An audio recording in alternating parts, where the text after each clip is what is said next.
El género de catástrofe es uno de los más populares en la historia del cine. Ha llevado a millones de espectadores a las salas, atraídos por el caos, la muerte y la destrucción. Los humanos sentimos una fascinación morbosa por el desastre, por eso accidentes o incendios siempre atraen a gran cantidad de curiosos. El cine catástrofe ha sabido aprovechar esto, provocando una catarsis emocional en el espectador que experimenta el miedo, la angustia y la muerte desde un lugar seguro. Se han plasmado en películas las formas más variadas de catástrofes y siniestros, como volcanes, terremotos, tsunamis, avalanchas, meteoros, incendios, plagas, barcos hundidos y, por supuesto, accidentes de aviones, que es lo que nos ocupa en el video de hoy. Películas de desastre se vienen haciendo desde los comienzos del cine, pero fue en la década del 70 cuando se puso de moda, se consolidó y se le dio nombre de cine catástrofe a este género, y todo comenzó justamente en 1970 con Aeropuerto. El director fue George Seaton, quien había leído el libro Aeropuerto de Arthur Halley e inmediatamente se interesó por llevarlo al cine. Él mismo se encargó de escribir el guión basándose en el libro. Se considera que esta película es la primera del género catástrofe propiamente dicho, ya que sentó las bases narrativas y los parámetros que definen a este género. Primero, separa la trama en dos partes bien diferenciadas. La primera, donde se nos presenta y empatizamos con los personajes, y una segunda parte donde la catástrofe de turno pondrá en peligro la vida de estas personas con las que empatizamos. Segundo, elenco coral. Hay muchos personajes con historias paralelas que luego se cruzarán en el momento de la catástrofe. Estas películas tenían un elenco repleto de estrellas y actores famosos. Tercero, heroísmo y sacrificio. Un personaje o varios suelen realizar actos heroicos para salvar a los otros. Cuarto, efectos especiales espectaculares. Otro atractivo del cine catástrofe es el espectáculo visual. Los efectos visuales son clave para mostrar la magnitud del desastre, desde las maquetas, miniaturas, efectos mecánicos y de cámara que se usaban en los 70 hasta el CGI utilizado hoy en día. La película comienza durante una fuerte tormenta de nieve en el aeropuerto de Chicago. La tripulación de un Boeing 707 calcula mal un giro y el avión queda atascado en la nieve de la pista. El director del aeropuerto, interpretado por una de las grandes estrellas del momento, Burt Lancaster, se ve obligado a trabajar horas extras, lo que provoca más tensión en su desgastado matrimonio. Mientras tanto, el veterano piloto Vernon Demarest, interpretado por otro grande, Dean Martin, tiene previsto pilotear en un vuelo hacia Roma. A pesar de ser casado, tiene un romance con una azafata, interpretada por Jacqueline Bisset. Antes de despegar, ella le informa que está embarazada de su hijo. Llaman al mecánico Joe Patroni para que se encargue de retirar el avión atascado. Este mecánico está interpretado por el versátil George Kennedy, que será el único actor que aparece en todas las entregas de esta saga. Tenemos otro personaje que da el desahogo cómico en la película, una entrañable anciana interpretada por Helen Hayes, que aprovechando su inocente aspecto se las arregla habitualmente para viajar de polizón. Y por último conocemos a Dominic Guerrero, un experto en demoliciones, que tiene antecedentes de enfermedad mental y está pasando por un mal momento, perdió el trabajo y tiene problemas financieros. Esto hace que tome una decisión desesperada, compra un billete a bordo del vuelo que va a Roma y también una póliza de seguro de vida, con la intención de suicidarse detonando una bomba en el avión, para que su esposa cobre el seguro. Mientras tanto, la astuta anciana logra evadir una vez más la seguridad y se embarca sin pagar en el vuelo a Roma, justo al lado de Guerrero, que lleva la bomba en el maletín. Las autoridades del aeropuerto se enteran por la esposa de Guerrero de sus intenciones, se lo comunican a la tripulación y hacen que el avión vuelva a Chicago. También descubren que junto a él viaja la anciana polizón, y la tripulación le solicita su ayuda para quitarle el maletín, con la promesa de un vale de viaje gratis de por vida. Pero el intento de quitarle el maletín a Guerrero falla y todo va a peor. Llegamos al pico de tensión en la película. Intentan convencer a Guerrero que entregue la bomba, pero finalmente se mete en el baño y la detona, muriendo al instante, hiriendo a la azafata Gwen y haciendo un gran boquete en el costado del avión, lo que pone en peligro a los pasajeros ya que el control de vuelo se ve dañado. Tienen que aterrizar de emergencia en Chicago, pero la pista está cerrada debido al avión atascado. Bakersfield ordena que se sacrifique el avión y se lo empuje a la fuerza con quitanieves. Sin embargo, Patroni hace un intento desesperado y en el último minuto logra liberar el avión sin causarle daños, justo a tiempo para que aterrice el avión averiado.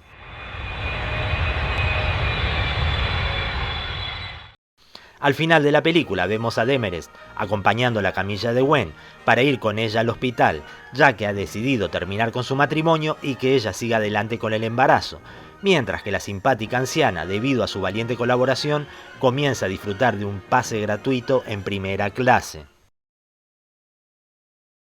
Una muy buena película, con el mérito de inaugurar y dar las pautas para un nuevo género cinematográfico. Estuvo nominada a 10 Oscars de la Academia, entre ellos Mejor Película, Mejor Guión, Fotografía y Edición.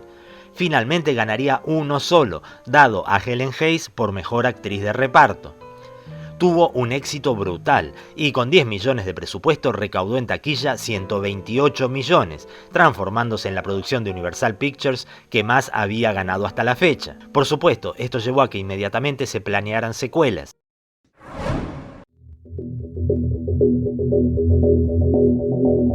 En 1974 se estrenó Aeropuerto 75. La película repite la fórmula y los clichés de las películas de catástrofe.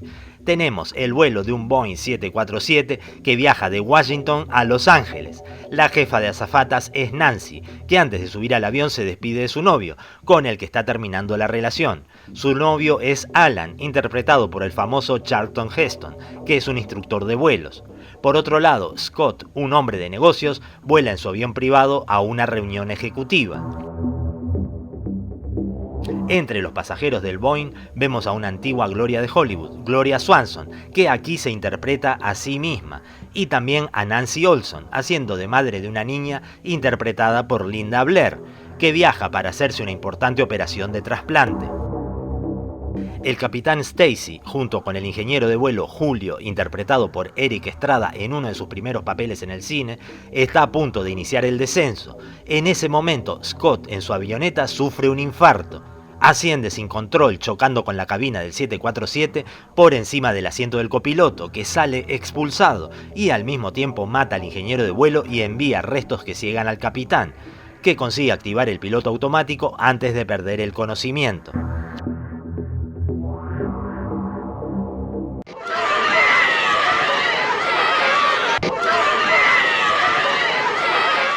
La azafata Nancy acude rápidamente a la cabina de vuelo e informa a la torre de control que no hay nadie para pilotar el avión. Aparece Joe Patroni, que en la anterior película era un mecánico y aquí es jefe de operaciones, y que, vaya casualidad, su esposa e hijo se encuentran entre los pasajeros del avión siniestrado. ¡Qué la casualidad! Se pone en contacto con Alan, quien a través de la radio comienza a guiar a Nancy para mantener el avión en vuelo. Pero pronto los desperfectos en la nave hacen que la comunicación se corte y se dan cuenta que es imposible que Nancy pueda aterrizar el avión. Entonces idean un plan desesperado. Desde un helicóptero de las Fuerzas Aéreas y utilizando un cable, quieren hacer llegar un piloto hasta el 747 y que entre por el boquete de la cabina. En una escena muy tensa, mientras el piloto intenta entrar, su arnés se engancha en los fierros retorcidos y cae al vacío. La única persona que queda en el helicóptero que puede aterrizar un 747 es Alan. Entonces hace un nuevo y arriesgado intento de entrar en el avión, y esta vez lo consigue, para, al final de la película, hacer un aparatoso aterrizaje con el avión averiado.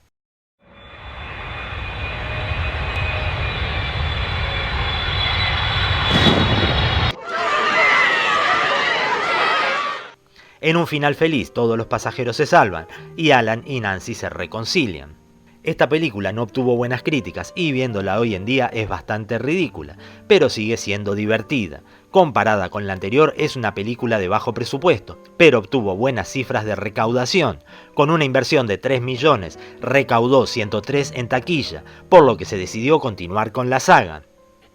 En este punto tengo que nombrar otra película de aviones, Aterriza como puedas, o ¿Dónde está el piloto? Todos los pasajeros que hayan comido pescado se pondrán violentamente enfermos antes de media hora. Esta película de humor a la postre sería más famosa y mejor valorada que todas las de la saga de Aeropuerto a las que parodia. En realidad, Aterriza como puedas es una versión cómica de Hora Cero, una película de 1957, pero también se burla de muchos personajes y escenas de las películas de Aeropuerto. Por ejemplo, la niña que viaja para hacerse un trasplante, la guitarra, las monjas, la viejita simpática pero pesada, los pasajeros histéricos, etc. Continuando con la saga, llegaría Aeropuerto 77 de 1977. Es otra secuela, aunque ninguna continúa los eventos de la anterior y pueden considerarse como películas independientes. Para mi gusto, esta es la mejor de la saga, al menos la que me parece más divertida y mantuvo el suspenso de principio a fin. Un lujoso Boeing 747 privado, propiedad del millonario Stevens, interpretado por el gran James Stewart, debe transportar a unos pasajeros invitados a la finca del propietario. El avión está equipado a todo lujo con un piano bar, restaurante y habitaciones, y también lleva una colección valiosa de obras de arte para un museo. El piloto del avión es el capitán Don Gallagher, interpretado por el talentosísimo Jack Lemmon, quien será el héroe en esta película. Todo se complica cuando unos ladrones cómplices del copiloto Bob quieren robar las pinturas. Se hacen pasar por meseros y usan gas en el sistema de aire acondicionado para dormir a los pasajeros. Desvían el avión hacia un aeropuerto abandonado en Bermudas. Vuelan muy bajo para evitar que el radar los pueda detectar, pero debido a una niebla espesa chocan contra una plataforma de petróleo, haciendo que el avión caiga y se sumerja en las profundidades del océano. Los pasajeros despiertan aterrorizados. El capitán toma el control de la situación intentando calmar a todo el mundo. Encuentra a los ladrones muertos y a Bob, el copiloto, herido, quien le dice que están fuera de curso, por lo que será muy difícil que los encuentren. Entonces decide enviar una radiobaliza a la superficie, para lo cual tiene que hacer una arriesgada maniobra. Se introduce en la sala de equipajes junto con uno de los pasajeros, interpretado por el inolvidable Drácula, Christopher Lee. Cuando al fin logran abrir la puerta, el agua irrumpe con fuerza y Drácula muere. Don logra salir del avión con un bote inflable para llegar a la superficie y dar la señal. Unos aviones guardacostas finalmente lo encuentran. Deciden que el procedimiento más rápido para rescatar a los pasajeros es sacar el avión acoplando unos flotadores gigantes. Don, que está empecinado en ser el héroe de la película, dice que quiere bajar con los buzos, porque él conoce los puntos de tensión de la nave. Los buzos bajan con el capitán, colocan los flotadores y luego los inflan con aire a presión. El avión comienza a subir, pero con el movimiento el agua entra en el fuselaje y, como no puede ser de otra forma, el malo muere, en este caso el copiloto Bob. El rescate es contrarreloj, ya que tienen unos pocos minutos antes de que el avión se vuelva a hundir, y Don, que se encarga de todas las situaciones peligrosas que surjan en la película, entra a rescatar a una chica que queda atrapada adentro, y son los últimos en evacuar el avión mientras se hunde en el mar. Esta película es la que mejor ha envejecido de la saga, y vale la pena verla. Si bien no recaudó tanto como las otras, igual la franquicia siguió siendo redituable. Con un presupuesto de $6 millones, recaudó en taquilla 30 millones. Y finalmente en 1979 se estrenaría la última de la saga, Aeropuerto 79, que resultó ser la más floja y la que recibió peores críticas, bien merecidas, ya que la película parece una parodia de tantas cosas disparatadas y sin sentido que suceden. En este caso el avión es un Concorde, en un vuelo de Washington a Moscú. Kevin Harrison, un traficante de armas interpretado por Robert Wagner, quiere asesinar a la reportera Maggie, porque ella se ha enterado de sus negocios turbios y tiene documentos en su poder para probarlo. Después de enviar a un sicario que falla en su intento por asesinarla, no tiene mejor idea que destruir el Concorde en pleno vuelo disparándole unos misiles, y de esa forma matar a la periodista que viaja en él. El capitán del avión es Joe Patroni, personaje que se repite en todas las películas de la saga, pero en cada una tiene una profesión distinta. Fue mecánico, después jefe de operaciones y ahora es piloto del Concorde. Sin lugar a dudas, Patroni tuvo una carrera meteórica en la aviación. El copiloto es Paul Bertrand, interpretado por el actor francés Alain Delon. La cuestión es que envían los misiles y el bueno de Patroni los esquiva mediante maniobras propias de un avión caza. Unos aviones del ejército vienen en su ayuda y terminan con el último misil. La película es barata por donde se la mire y los efectos son pésimos.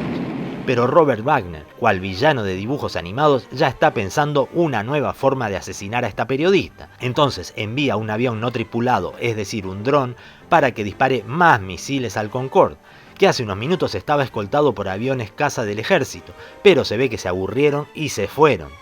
Entonces Patroni sigue esquivando misiles con un avión comercial para finalmente utilizar el método más práctico en estos casos. Abre una ventanilla en un avión supersónico, hace un bucle y dispara una bengala que desvía el misil. Sin dudas, una maniobra de manual muy utilizada en aviones de pasajeros. Si la situación no fuera bastante ridícula, después pasa esto. A veces parece que estamos ante una secuela de ¿Dónde está el piloto? The bathroom's broken. Hacen un aterrizaje de emergencia en París. Esa noche el piloto se relaja con una profesional y la periodista cena con el traficante de armas. ¿Por qué no la asesina durante la cena? Ella no sospecha que el traficante de misiles y drones tenga algo que ver con los misiles y drones que intentaron derribar el avión en que viajaba. Pero el ridículo no tiene fin. Al otro día, la tripulación y todos los pasajeros del avión suben a bordo para seguir su viaje a Moscú. Hace unas horas les estaban disparando misiles y casi mueren en un aterrizaje de emergencia. Y ahora siguen tranquilamente el viaje como si nada hubiera pasado. A bordo todo transcurre normalmente, o al menos todo lo normal que puede ser un comercial de Coca-Cola. Pero sucede algo que nadie podría haber esperado después de que el día anterior hicieran acrobacias y bucles con un Concorde. El avión comienza a desarmarse y romperse solo. Algún ingeniero muy astuto puso una trampilla en el pasillo del Concorde, que da directamente al exterior. Pero bueno, tenemos un segundo aterrizaje de emergencia en 2 días y el genio del piloto logra bajar el avión sano y salvo en una pista improvisada en la nieve. Los pasajeros, antes de comerse entre ellos, salen del avión, el cual, a pesar de estar enterrado en nieve, explota. El traficante de armas, que sigue las noticias en directo, viendo que todos sus planes para matar a Maggie fracasaron, toma la única salida posible. Este despropósito de película terminó con la franquicia definitivamente. Una lástima, ya que la saga de Aeropuerto, sin ser gran cosa, tiene un par de buenas películas y no merecía terminar de esta forma tan ridícula. Por supuesto que se siguieron haciendo más películas de accidentes aéreos, pero no pertenecen a la franquicia Aeropuerto. Mis amigos, muchas gracias por acompañarme a recordar estas películas, que nos dieron buenos momentos de tensión y suspenso en las salas de cine. La semana que viene subiré un nuevo video, no te lo pierdas.